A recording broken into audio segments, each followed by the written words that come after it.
When a dying woman is saying her final words, Trump calls her, and what she does next will make you cry. Come closer, all of you. I want to see you one last time. Martha opened her eyes slightly. A cloud of sadness filled the room, the kind only deep love could bring. Each of them struggled to face this heartbreaking moment. As she looked at their sorrowful faces, she felt her time running out. Clara held her mother's hands tightly, her eyes red from crying all night. In a trembling whisper, she said, "Mama, I'm here." One by one, Martha's grandchildren, son-in-law and daughter-in-law gathered around her bed. She looked at each face, each beloved expression she had memorized and cherished over the years. Holding her daughter Clara's hand tightly, she turned to her family and spoke slowly, her words carrying both weight and love. "I don't want you to cry for me now," she began softly.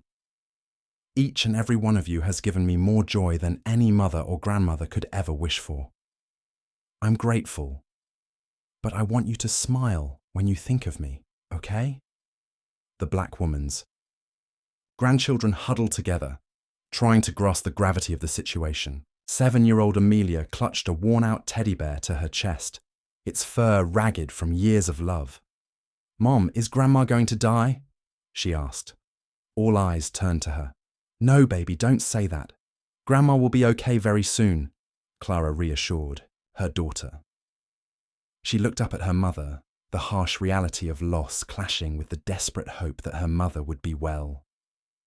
"You know, she's right. My time is up. You need to let me go," Martha coughed. "I have already lived my life. Now it's time for you to live yours as well." She turned to her son. "You too, David." David, Clara's younger brother, tried to keep a brave face, but his trembling lips revealed how scared he was. They looked at each other, finding comfort in their shared grief. Martha breathed slowly and deliberately, each exhalation a whisper of comfort, each inhalation a quiet reminder of the life still within her. Every now and then, she would open her eyes and look at her loved ones, a faint smile on her lips. Barely raising her voice above a whisper, she murmured, "I think it's time. I love you all so much. I hope you all know that." Her voice was weak, yet the room filled with emotions, love, grief, and nostalgia. Family members reminisced about cherished moments that had shaped their lives together, sharing stories, laughter, and tears. They remembered Martha's unwavering spirit, her fiery love, and the countless lessons she had taught. Every memory was a thread woven into the fabric of their family's history, a way to hold onto the light she had brought into their lives. Suddenly, Clara's phone buzzed loudly, breaking the somber silence and startling everyone. She looked down, momentarily confused. A private number. The screen continued buzzing insistently. David, still wiping his tears, glanced over at the phone. His voice, thick with emotion, whispered, "Who would call from a private number right now?" Clara hesitated. Something about the persistent buzzing unsettled her, an odd feeling she couldn't shake. But she wasn't sure what to do.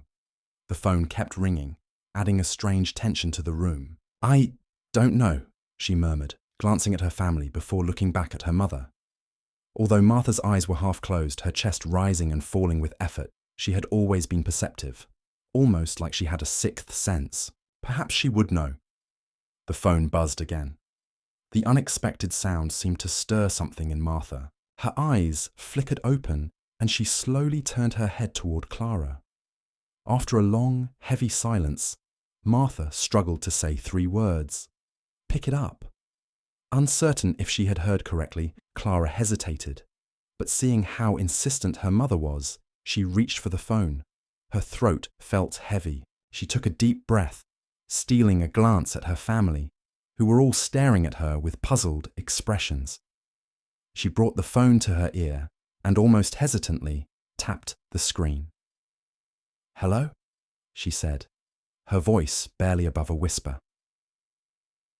There was silence on the other end for a moment. Then a voice she had heard before broke through. This is Donald Trump. Clara almost dropped the phone, her jaw hanging open in disbelief. What? She whispered so quietly that no one could hear her. Her heart pounded in her chest. In shock, she tightened her grip on the phone, her palm trembling. Then, the voice became clearer and more urgent. It's Donald Trump. I've been trying to get in touch with Martha Johnson. Is she there? Clara felt like she had been thrown into a surreal dream. She remained frozen, the room suddenly feeling unreal.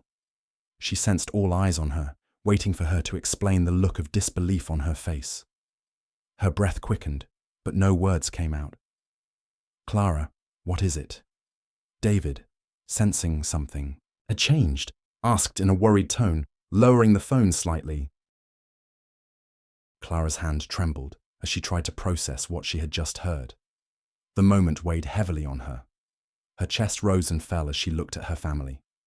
Her lips moved, but as she spoke, the words felt unnatural and out of reach.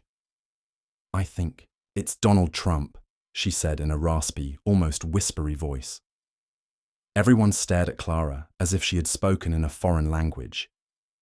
You think Donald Trump? No way. David's expression wrinkled in perplexity. Clara nodded, unsure of what to do, her heart pounding. She stumbled. He's on the line. He says he wants to speak with Mama.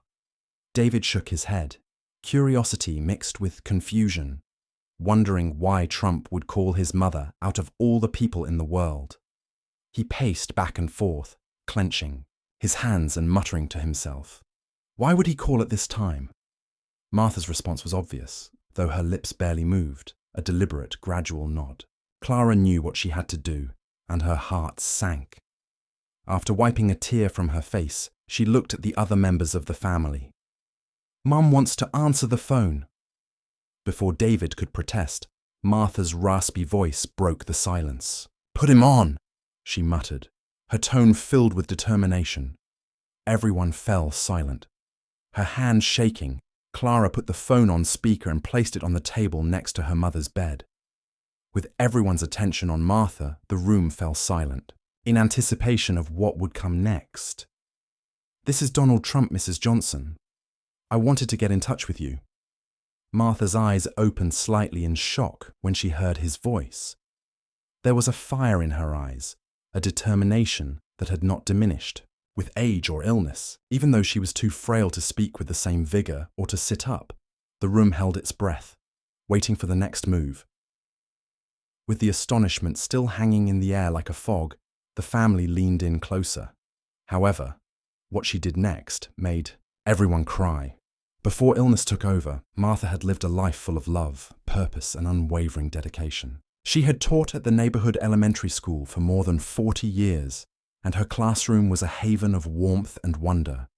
Her soothing voice and caring nature had shaped the young minds of generations of children under her care. In addition to teaching reading and math, Martha had a gift for imparting life lessons, empathy, respect, and the importance of having big dreams. She was the kind of teacher who would stay after school to help a struggling child, who knew each kid's name, and who continued to receive letters from her students long after they had grown. When she received gifts from her students, she would smile, a sense of pride rising in her heart as she remembered all the little faces that had looked up at her with faith and hope. Over time, however, Martha's health began to deteriorate. Small, unnoticeable symptoms started to appear. A slight ache here, a brief period of exhaustion there. Too preoccupied to think about herself, she waved them away with a gesture of her hand. But as months stretched into a year, her once limitless vitality began to fade. Those who knew her saw that the once invincible woman was now moving more slowly and laughing less frequently. As her health declined, Martha expressed a final wish to her family. She had always secretly cherished a desire to meet Donald Trump, even though she had never mentioned it before. She admired his ability to lead and inspire others. To make her dream come true, her family wrote letters and contacted friends and acquaintances. They were aware of the value of time, as the gradual decline of her energy marked each day. But time passed with no answer, no matter how hard they tried. Always trying to see the bright side, they would look at Clara and remark, "Maybe he's busy." When it became clear that her wish might not be fulfilled, Martha's eyes still shone with peace. But here they were, listening to Trump reaching out to her. "Hello?" They heard his voice again. Martha finally spoke. Each syllable of her voice was a feeble attempt at a whisper. There was a pause.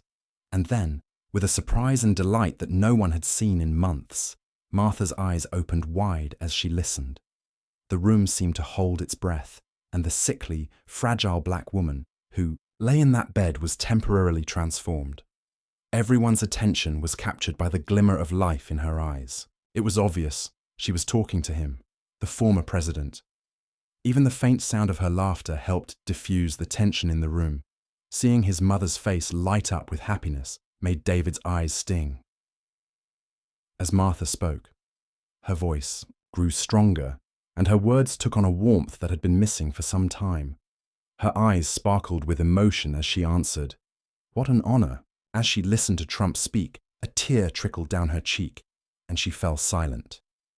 Though the president could not see her, she nodded. "Thank you, sir." "I shall take this blessing with me," Martha whispered. "Oh my goodness!" She giggled,